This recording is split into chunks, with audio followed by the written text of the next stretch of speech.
We are live, baby. We live. We back at it. You didn't tell me you were going live while I was still eating. Okay. I don't care. I'm live with the Crunchy Munch. I don't care. I'm still going to eat my Crunchy Munch, loud or not.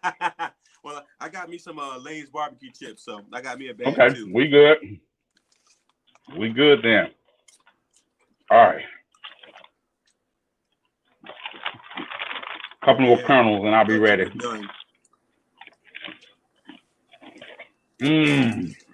All right. Let's get it.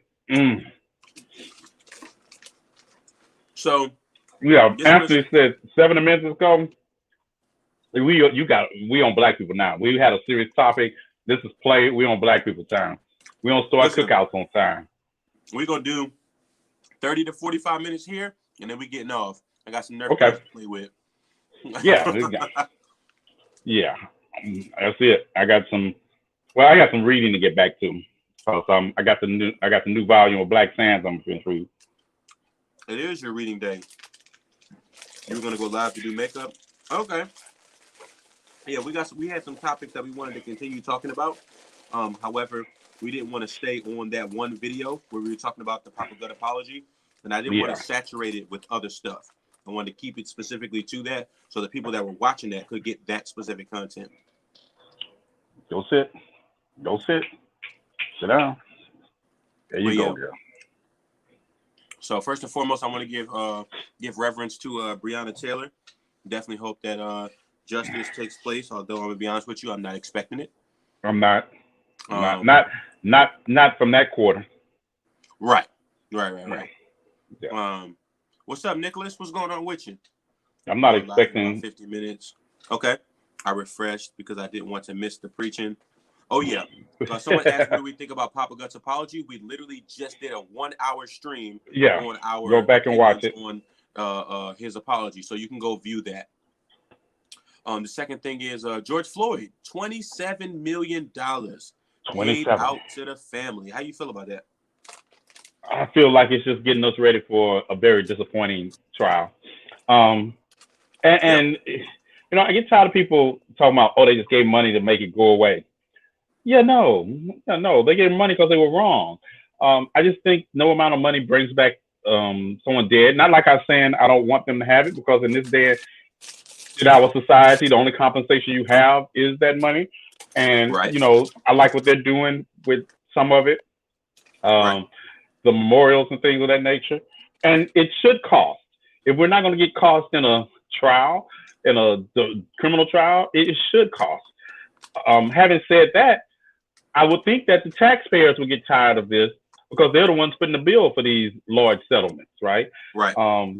The taxpayers are. So if you're a taxpayer, don't get mad at the Floyd family. Get mad at your city government for allowing this to happen.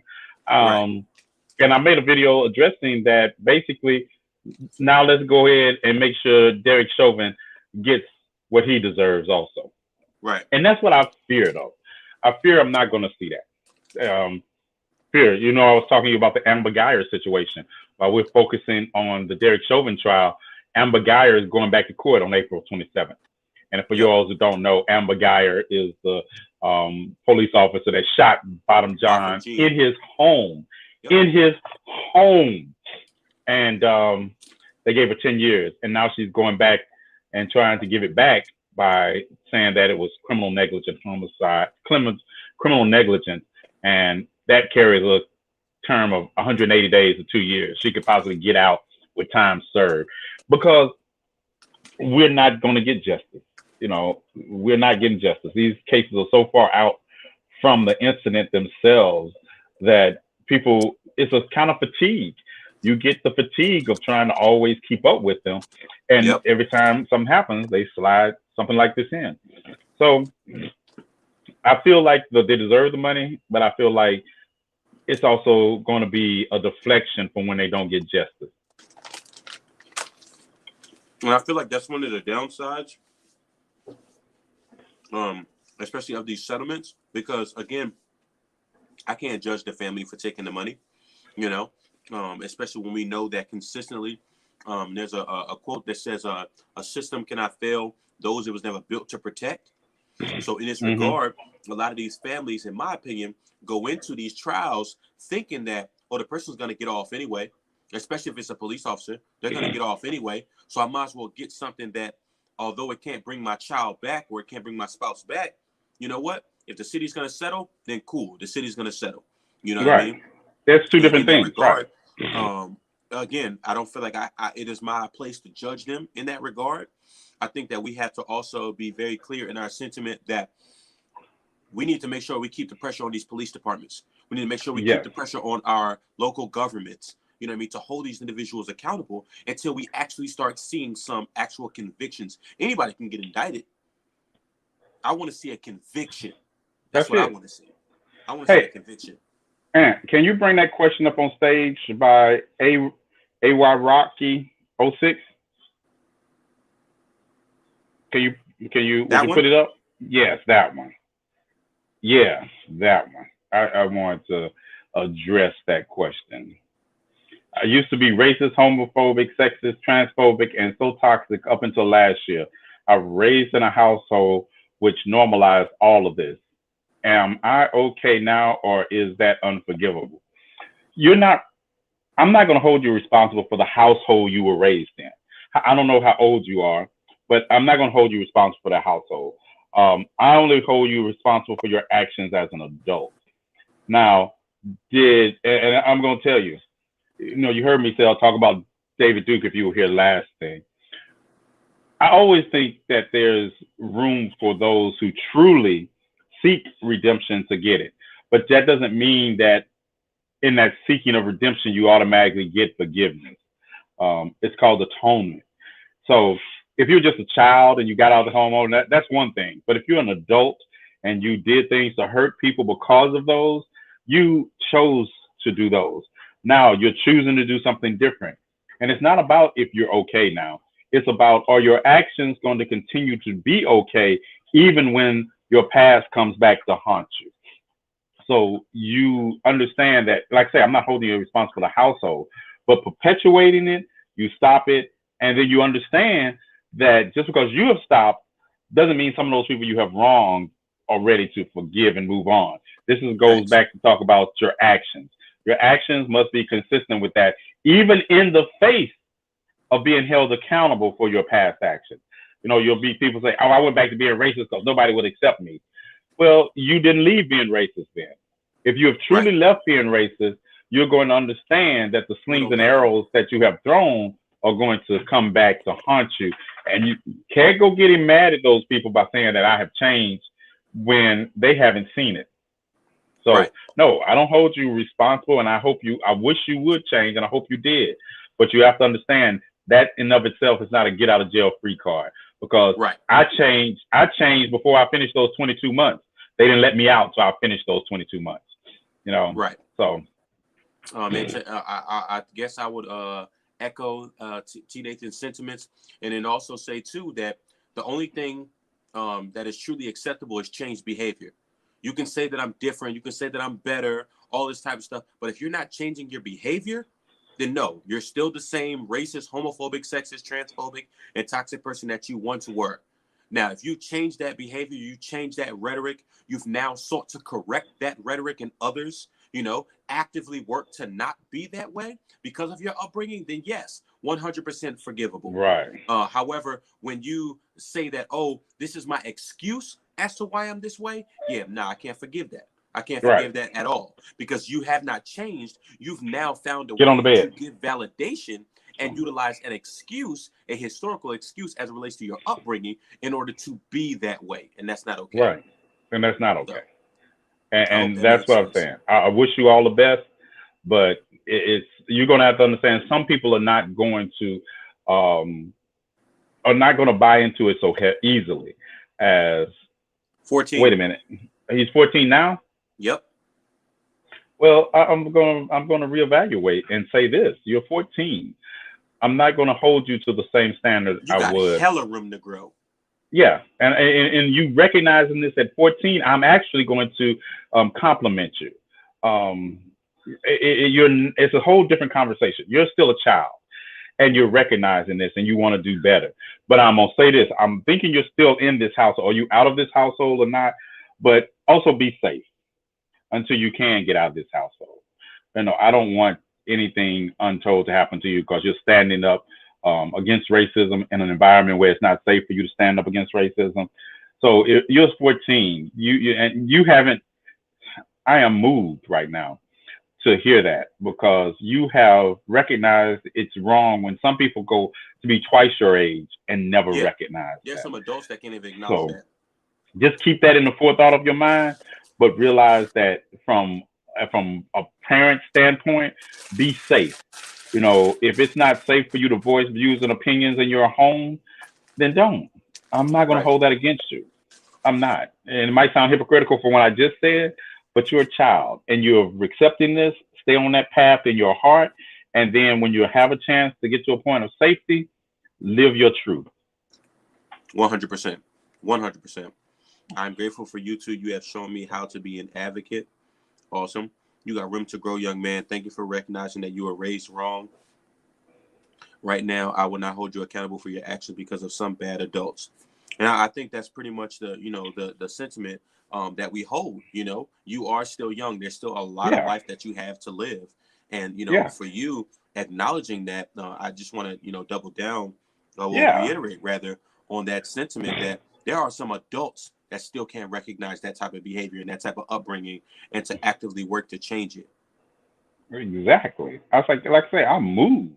I am moved almost to tears that you realize that. And I would probably cry if I wasn't on live. No, I'm okay with crying, but it is moving to hear that because it tells me there's hope. There's hope from corners where sometimes we think there's not. And, I'm moved, but be safe always. You just got to be safe. I've seen people that have asked me for advice in those similar situations. And it might sound hypocritical if someone know me and say, you told them that? I said, yeah, I would tell any 13 to 14-year-old the same thing. You have to survive childhood to correct the mistakes of it. But I think you're on the right path. You got that in your mind already. So, yeah, you're going to be good. You're 14. Spectacular. Yeah, big facts. Big facts. I'm still in my household, but none of these things are still around. They've also grown out of it for the most part, but now I've started taking accountability for my actions because it's right.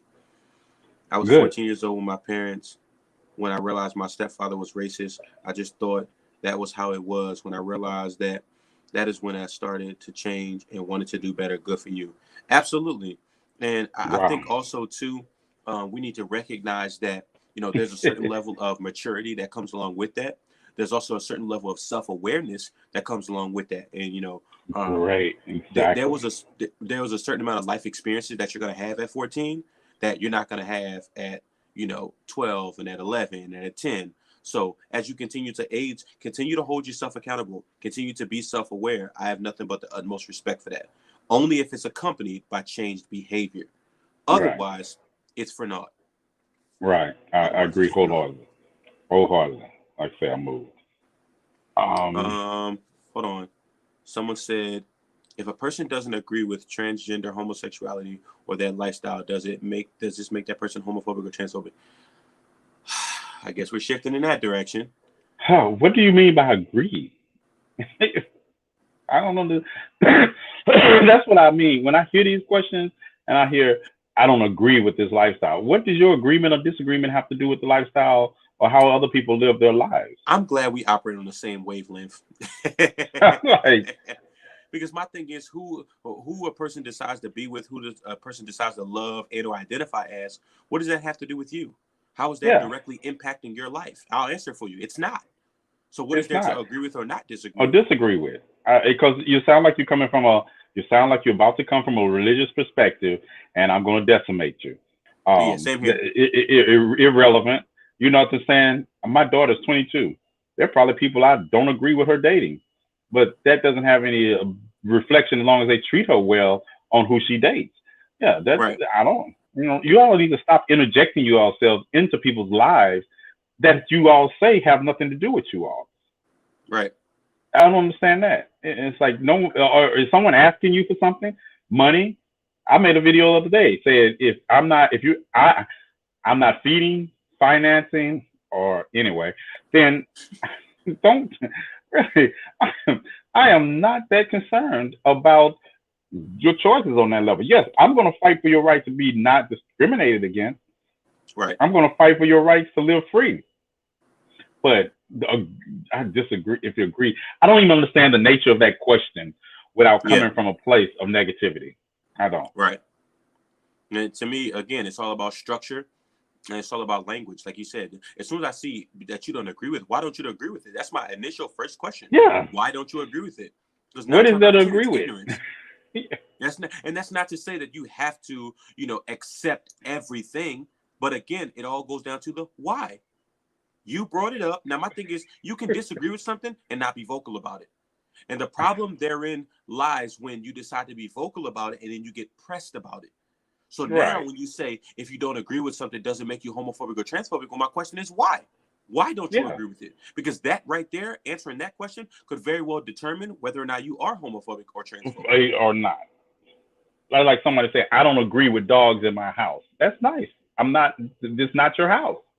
Right. Right. Yeah, you're gonna get pressed over where my dogs are. That's your problem, not mine. So I advise you not to make it my problem. That's a lot of things. People make things their problem, and then when they make them my problem, I respond to them. Now you feel oppressed or angry that I stepped into the conversation. Yeah. Right. And I agree. I mean, like, what is that? The Sheba? For me, being bisexual isn't a lifestyle. It's just part of my life. That's it. That's it. Yeah. Which one you just put up? I don't agree with people smoking, but you don't see me constantly commenting on random posts speaking about it, looking for others' opinion. And that's the thing. The minute you comment and or go live to talk about something, you're opening yourself up for that criticism. That's you're literally opening yourself up for that. As a matter of fact, I don't like smoke, so you don't smoke in my house. Right. But if I come to your house and you smoke, then I've walked into your house. That's your house.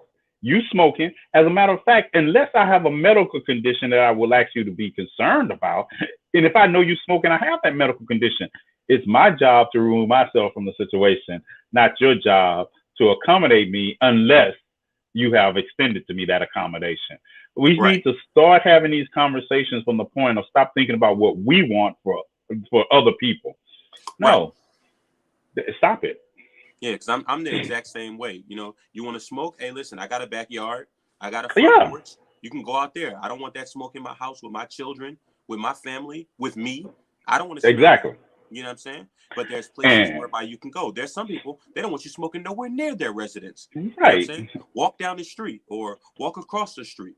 I got asthma. I can't be around smokers. There you go. Then you got people with medical conditions, So, again, I think it's all about being cognizant of that. Right. And you should remove yourself from those people or else tell them. And if they abide by it, fine. If they don't, remove yourself in their house. That's what I say. The nature of questions really stuns me because in that question, you should have found your answer. Yeah, facts.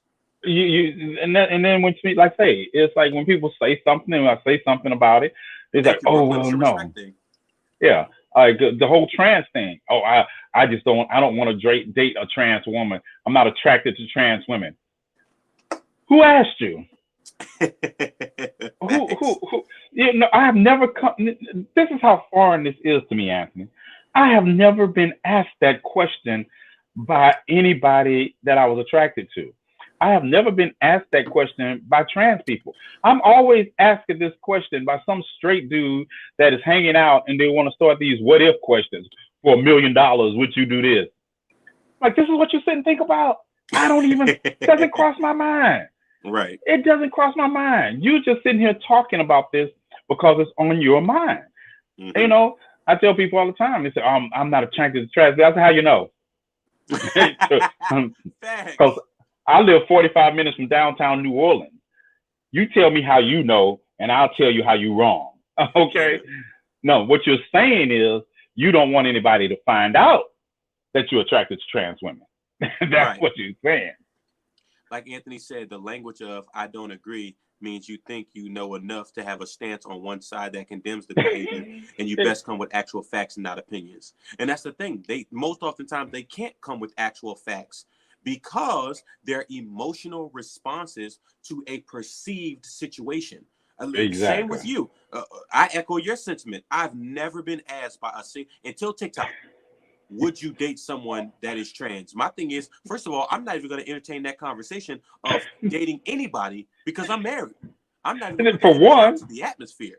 You know what and I if mean? you're not trying to date me, I'm not answering it. If I'm not trying to date you, I'm not answering it. You know what I'm saying? It's like, because I'm going to say something if she thick. Trans women are living in your head that rent-free that you got to worry about being tricked. Please. Oh, please. I just find it so hilarious that it's the people that are asking these questions that I'm having a problem with. I'm not having a problem about what you're asking about. I'm wondering about what are you asking me? Right. It's like there's some interesting questions I would get into when you ask me some of these questions. Then you're gonna be like, "Oh, you cut me in that." I'm like, I'm just checking. Just checking. Just asking because I'm in the mood and you here, so just want to know. Get out, girl. But and that's true. It's like you get into these situations, and then when someone responds to them in a way you didn't calculate for, now you're in your feelings. Right. Now you're forming a whole movement of in your feelings. But that's why I said Lord that. have mercy. Straight, independent, secure men do not ask these questions of themselves or other people. I've never gone around. I'll see people. It has never crossed my mind. I'm gonna tell you another question. I have never asked people if they were gay or straight. Never had. I figured if they wanted me to know. If they wanted me to know, they would tell me. If I'm interested in you and you're interested in me, you know what I mean? And we get to the mix. Yeah. And you got what you got. Okay, we finna do the do. Do we do the do? You know what I'm saying? Hey, can I say that I'm attracted to another man? No. Because I'm not attracted to another man. However, how do I know that that's not a trans woman? I don't. Yeah. I mean, are we stalking people like this now, going through medical records of complete strangers? I guess that's what the new wave is, you know. Yeah. I guess we just assume everybody, and this is what I said to someone. They kind of gave me a little bit of flack for it, but I don't care. It was like, you know, how do you know that you haven't slept with a trans woman before? I said, I don't. Because I'm not asking every woman if she's trans. I said, if you're not the kind of person that you're asking every woman that you decide to sleep in bed with for their birth certificate to see if they were born a woman, then you don't know. Period. You don't know. But go ahead. My most important question is: have you ever had a sexually transmitted disease? Hello, we worry about the wrong damn question. Yeah, I want to know: have you ever had a sexually transmitted disease? That's what I want to know. Let's take it one step further. Are you willing to go get tested with me? That's it. Come on. That's what I'm talking about. That's what I'm talking about. Being responsible. Yeah. Now, let's keep it 100. Do one night stands happen? Yeah, they do. Mm-hmm. Yeah, they do. Back in my heyday, you know what I'm saying? Let's qualify that. Recent, recent, you know. They're going to have Tasha killing me. Y'all talking about one night stands on live. Tasha, look, let me qualify that for me. Let me fix this up for you, right? We were talking about other people, not us. Right. Okay. Thanks. Woo, get us killed. And I can talk about them after tomorrow. Okay. You can get your gender changed on your birth certificate in California. So even doing that, you won't know. I didn't even know that. You see, didn't know, didn't care. Because at the end of the day, I'm gonna tell you something else about me. And y'all can talk about me all you want to, but if I've slept with you, I don't care after that. If I have slept with you, the deed is this is my thing. Okay. And there was a trans woman that reached out to me and talked about the difference between being pre-op and being post-op, right? As far as being a trans woman, right? Mm-hmm. If I go to sleep with you, right, and you pull your glizzy out, that's a deal breaker. I'm good. Yeah. I don't gotta bring no violence towards you. I don't gotta disrespect you or none of that. Get on the bed. It's just get on the bed. Get on the bed. I'm good. Now it's when you shift over into the oh no, hell no, I'm finna beat you. It's just like, hold on, big dog. Hold on. I'm good. You got here voluntarily. If you didn't, if you hadn't touched to the mix, in that regard, nobody forced you to get to that point. Right. Now, you know what I'm saying? If you're post-op, You know what I'm saying? I don't know unless you tell me. That's it. So And I'm telling you, think you just naturally got a kootenoo. You know what I'm saying? going to tell you, I'm not going to care after the fact. I don't care who tell me after the fact. Just call me whatever it is. If I've had sex with you and I love you and I care about you, if we break up, I don't care. I'm just not that person. People like, oh, I want to have children. Well, it's a whole different situation to talk about having a relationship and having children. You know, Right. these are conversations that amaze me when people use this for justification, because I know women who are infertile, and then I know men who are infertile. So Right. you really have to have these qualification conversations, because you're just telling people that I only love you for your ability to produce children. No one should be bringing paperwork into things behind closed doors. Kills the whole vibe. Are we billionaires signing NDAs? I can't laugh about that last part because I've done that. But anyway, let's just take that last part out of there, right? Yes. I mean, if you have to sign an NDA because of something that, you know what I'm saying, that you engage with, and, you know, that's different. You know what I'm saying? That's different. That's different. More like a prenuptial agreement is what I'm signing. You know what I'm saying? Yeah. Yeah. Consent is important too, and can be revoked at any time. So if someone was hesitant about my genitals, just change your mind, revoke consent. True. And again, there's nothing wrong with that. Yes means yes, and no means no. No means no. You could be literally right there about to penetrate. Let's keep. Oh, goodness gracious, I'm on TikTok. You could be right at you on TikTok. Right at I'm not gates, ready to open it. Right. And they say, no, you can't come in. It's over. It's over. It's over. Put your clothes back on. I done lost all erections. Make a sandwich. Everything is over. No. People like, oh, I just like to be told no. No. No means no to me. It's over.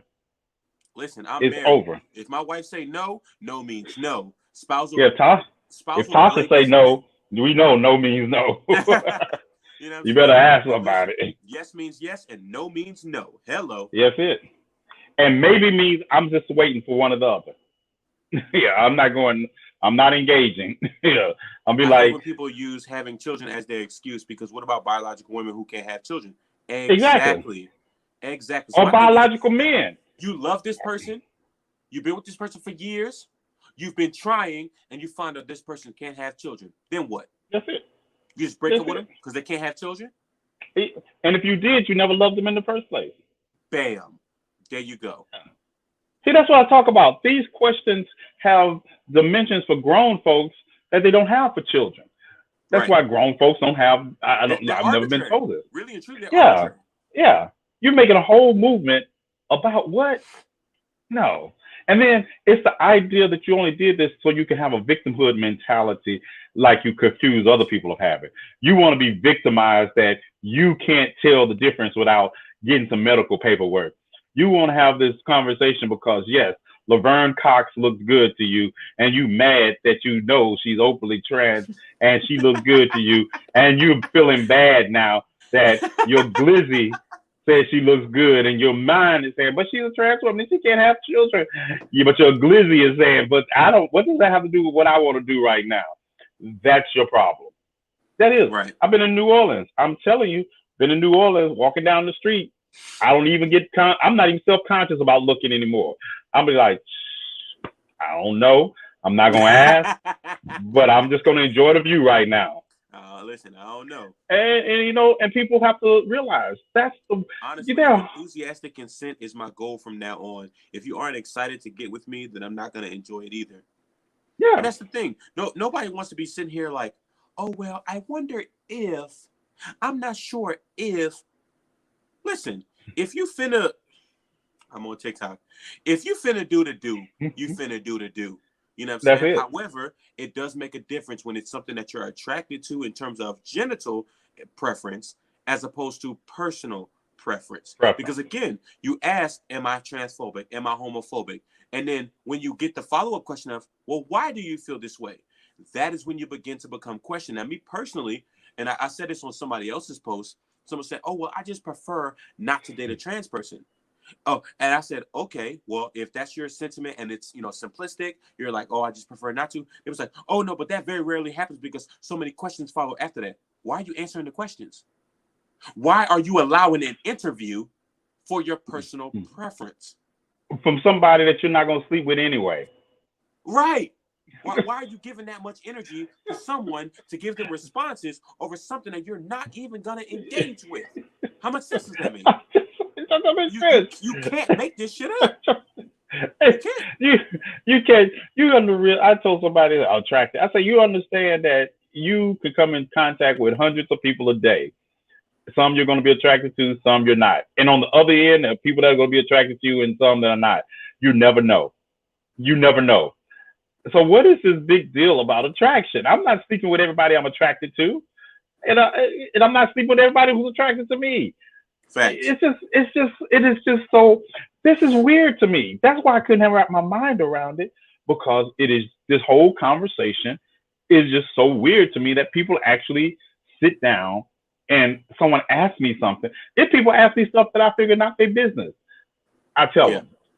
Yeah, like you say, we talking about, would you ever sleep with a trans man? Are you trans? Are you trying to get with me on the fly? Are you trans? You're not trans. Well, why are you asking me these questions? Why? You just want to know? Just in case we out and you see me? Their own thought process and keep you from criticizing them by saying, oh, well, apparently if you're supporting the trans community, then you would very well date a trans woman, right? What? Look, I'm sorry. What did he say? What did he say? Did he say something? Whose is this? Who's? Like, come get your man. Come get your man. Yeah, I don't hit. It's just like people with blonde hair. It's the people with blonde hair. Do you date blonde? No. Do you date brunettes? What does it make you blonde? Why are you asking me these questions? But I think we've lost that too on a serious tip. I think we have lost the ability to keep people out of personal aspects of our lives with this fake need to be cordial all the time on their level. I agree. So one of you is making it so you can't have kids. That is sad, but there are children in foster care that want parents. Is it your bloodline or wanting a child? Oh. We know the answer to that question. Yeah. Like I say, that's part of the whole thing. They don't want kids. They don't want kids, because if you wanted a kid and you were at that stage, I want kids, why don't you go adopt some? There's plenty in the foster care system that need your assistance. Plenty of them. Plenty of them. If you that good of a parent, you want to test your, I don't want to say test, but you that good and you long for children, do like Josephine Baker. Even Madonna, even they're not in jail, they raised well. I'm good. She did good. Josephine Baker had many children from different cultures. She could afford them. If you're that into children and you need some, you can go adopt. Right. Because it is about that idealism of bloodline, and it's that idea of proving yourself to be virile and having children. Yeah, get out of my face. I mean, too many people. I think we allow people to have children too easily anyway. We have tests for driving cars. You got to be certified to be a lawyer and all these other positions. But all you got to do is show up with working genitalia and sperm and egg cells, and you can be a parent. Yeah. Lord. Yeah, make it make sense. Facts. Big facts. Can I ask another question? You see that one? Here we go. Can I ask just another question? My friend has also done exactly what I have, and he really inspired and encouraged me to ditch what I was. Do you think that it's also forgivable for him to change too? I believe as long as you're... So when you ask, is it forgivable, right? The first question that you got to ask is, what are you asking for forgiveness for? For your actions, for your mindset, or for the continuation of your actions considering your previous mindset? Because sometimes people will be asking for forgiveness to continue doing what they're doing. To say that, oh, I was raised this way, so it's not me being this way, it's just the way that I was raised. They'll utilize it as an excuse. Vice those that say, hey, listen, this was the way that I was raised. I'm moving away from this. Can I still be forgiven? And I truly do believe that while you say that this was the way that I was raised, it's all about changed behavior. You can say, I changed. But if your behavior didn't change, You didn't truly change. And we gotta stop expecting forgiveness and forgetting are to be the same thing. You Facts. know, it takes time. Like I say, action and atonement are the true natures of being apologetic. Your actions. That's why I talk about atonement more than I talk about forgiveness and forgetting. It's work. I had to atone. Do you understand? And I can speak from personal experience. Not just, it's a lot in my past that I've had to atone for. I'm not even talking about those 22 months. I was a street running gangster, so I have to atone for that.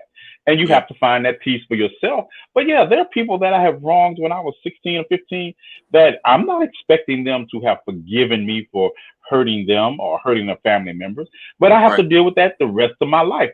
If they extend to me forgiveness, I am honored and humbled by it. But I don't go into it demanding it.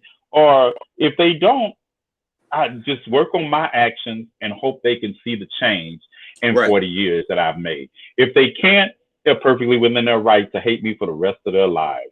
And we have to start to realize that if that is the problem with you going back to who you used to be, you never left who you used to be. Because who you used to be, if you really believe in change, you're going to change in spite of the harmful effects that you think you're feeling from other people not forgiving you. That doesn't mean I'm gonna let you track me down and kill me or anything now. Don't get it twisted. But yeah, I expect the emotions that go with it. Because I did that. I did that. I was raised that a man is supposed to take care of me. I refuse to live with that mindset. Yeah. No, I don't even know my mother. That's another mindset I'm surprised about because I come from a family. It's like, yeah, my mother tell you in a minute. It's like my husband is an accessory that I'm happy with, but I can live without at any time. I was like, Mom, don't talk about my dad like that. She's like, I just want you to know, understand that we are with who we are with because we choose to be with them. Never let it be said that you need to, because then that makes leaving hard. And I was like, and that's why I feel the way I do now, Anthony, in our personal conversations. Tomorrow, hey, big facts. And it is true, because we have to learn. It's like people don't learn to. The first person you have to learn to love is yourself. Facts. You can't love anybody else until you love yourself. You have to. Yep. 100%. 100%. All right, y'all. Over here on TikTok, I'm gonna go ahead and shut this down. If you all want to follow us over on YouTube, you can do so. We have roughly about 23 minutes left, so we'll stay on here for roughly about an hour. I don't think 45 minutes is gonna be enough time. We'll do one. Yeah, we haven't even got to some of the other topics that we say we're gonna talk about.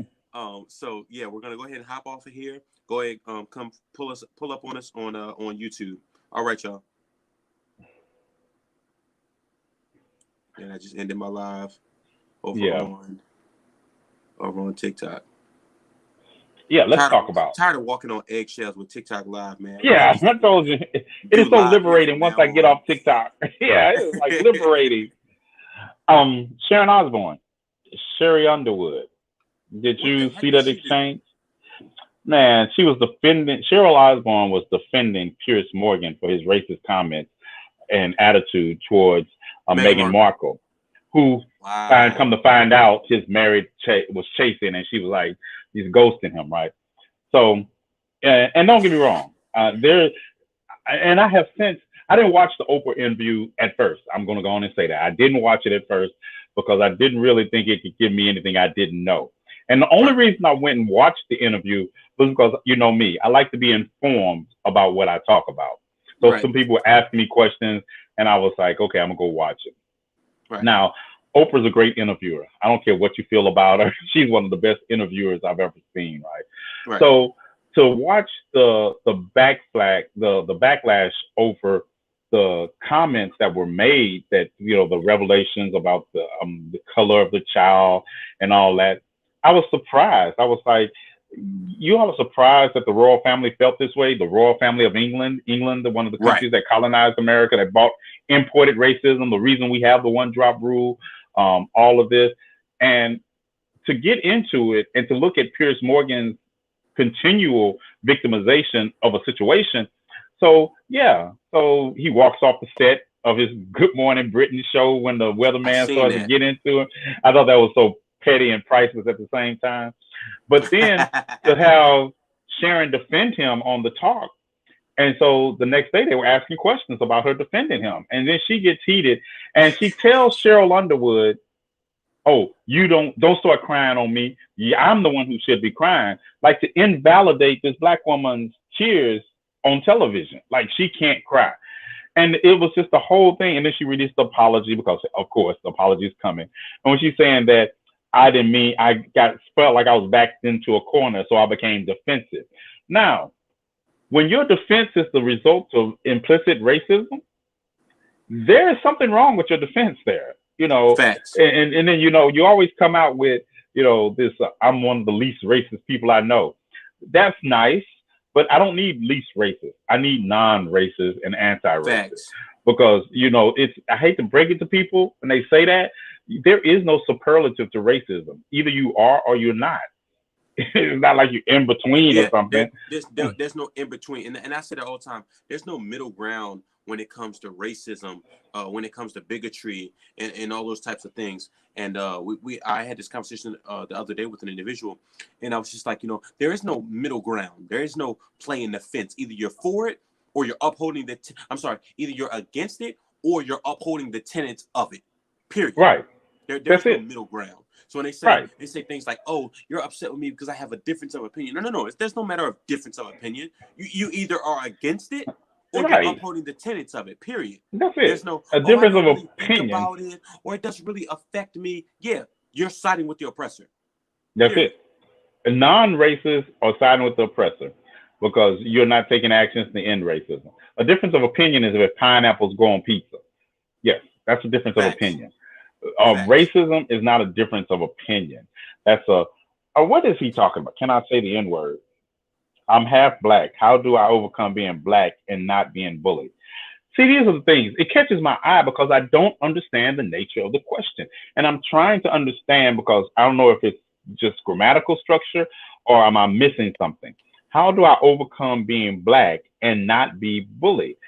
I'm missing something there. Was another sentence missing or is there, So I would like to hear the end of the rest of that. What do you mean overcome being black? Exactly. You never heard of the one drop rule? And it's convenient to me now, Anthony, how, we talk about the history of being black in America and what was considered black. And now people want to start quantifying it like I'm 25% black and I'm 15% black. Mm-hmm. I'm going to tell you, that still would have had your ass in the field on a plantation. You can say what you want to. If you look black, you were black. If you could pass for white, you were just fortunate. But at the end of the day, your blackness in this country is about the one drop rule. I hate to break it to people. So, yeah, it typically is predicated on people's either perception or misconception toward you and or what you perpetuate. Or not necessarily what you perpetuate, but more so how they see you. And I think that sometimes, that can be a very skewed assumption about you.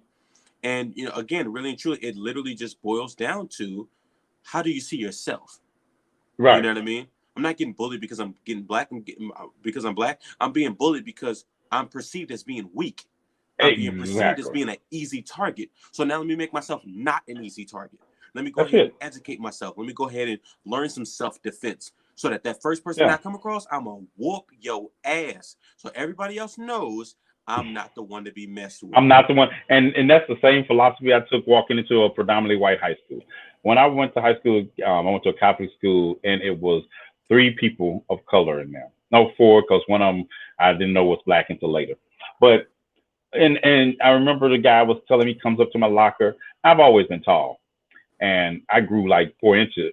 I grew a lot in my last year, but I've always been tall. And he was like telling me how it was going to be. This is how you're going to act. And I put his head in the locker. I never had another problem that entire school year. Never. Because I understand. I know a lot of people are these kumbaya, we shall overcome people, and they believe that change is gonna come by linking hands and marching down the street and just continue to get beat up. No, we have to understand we need to learn how to physically defend ourselves, mentally defend ourselves, emotionally defend ourselves, spiritually and intellectually defend ourselves. And we Right. need to be able to take that fight to wherever we are. There's a question I wanted to get to, and if you Which can one? scroll up to it. She says something about a card. It's Leah. It's Leah Mitchell. Scroll up, and it says something about Sharon was given a card. Oh, I heard Sharon was asked to participate in the answering of some questions on the topic of the interview 15 minutes prior to the show. Cheryl was handed a card with questions. I see a couple of sides. Okay, yeah.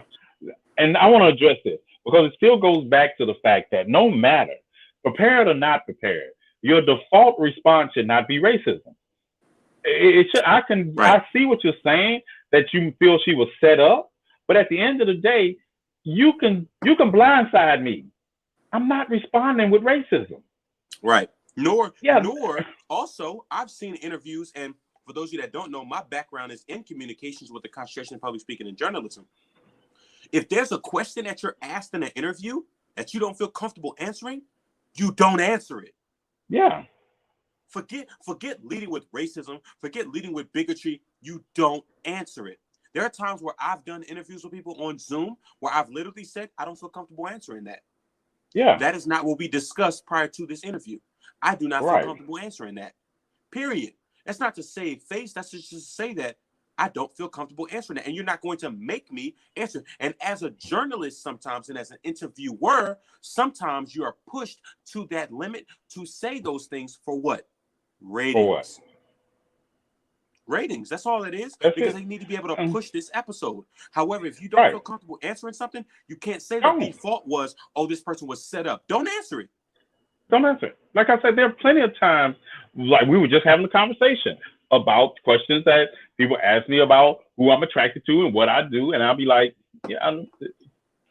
Next question, because that's not a Right. topic for conversation.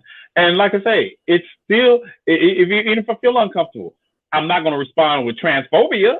So why would Right. I accept someone responding with? And she said herself, she said, I felt cornered and trapped, and I responded in accordance. Right, right. And you have to understand that if some things are not in you, you can't respond with something that's not in you. And I'm not saying Right. that Sharon's a racist. I'm saying that she has implicit biases, but I've known that. Then known that Time. But I hold it against it. we try to work those issues out. Right. You just don't respond to racism. I don't care how you Facts. set it up. Parsa, what was your question, Parsa? I'm on live. Parsa got a question. The sentence is up there. Oh, here we go. My grandma is racist, and I have to live with her because my parents died, and she calls me the N-word for being black. Again, I think that's one of those things. I'm not sure what's going on with T. Nathan's Wi-Fi. You got that geriatric Wi-Fi. I'm not sure what's going on with it. Oh, no, he's back. He's back. In that regard, I would say that, once you, move out on your own, then, you can do your own thing. Really? Until then, it gets very difficult to address those certain types of things, especially considering that is your grandmother. I feel like everyone has a right to stand up for themselves. However, with my grandma Gladys, there was no standing up for yourself. It was grandma's way or no way. You know what I'm saying? So, and God rest her soul, I'm so appreciative of my grandmother. However, people do have implicit, like you said, implicit biases. And at the end of the day, that, if you have someone that peddles a certain mindset, then, and you're living under their roof, you have to govern yourself according to their laws. So, their laws and the rules in which they've set down. So in that regard, I would say govern yourself accordingly, be safe, and make sure that you express yourself in a way that is not disrespectful, but also shows that, you understand what's going on. Yeah, T. Nathan was good. I'm not sure why he popped off and popped back in. Well, he's probably going to pop back in. I told y'all it's his geriatric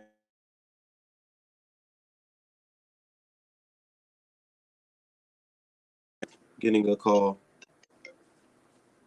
Anthony Holland speaking. How may I help you?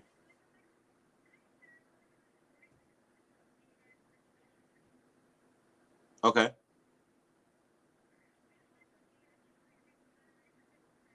My vehicle's done and ready. All right. Thank you.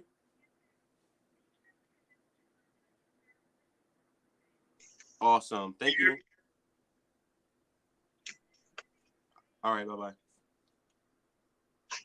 Yeah, my car's ready for pickup. Testing it. Can you hear me? Yeah, I had to get all 4 of my tires replaced. Stop talking about my. About your geriatric Wi-Fi? I told you I have storm fronts in my area. Yeah, leave me alone. Yeah, can you hear me? Yeah, I can hear you good. Yeah, I told you I have. So we'll have, rock for about another 5 minutes. I guess we can wrap up here. People were asking for your socials, so go ahead and drop your socials, T. Nathan. Okay. What are my socials? Okay, at @TNathan_Lokius on TikTok, the Savage Lokius on TikTok, T Nathan Lokius on Twitter. Yeah, and I have an Instagram account, and I think it's T Nathan Lokius also. Oh, I'm on. So make sure y'all go subscribe to T Nathan's YouTube as well. Yeah, I have a YouTube. T Nathan Lokius YouTube also. Yeah, come on by. So y'all can follow me on all social media platforms. Go lay down.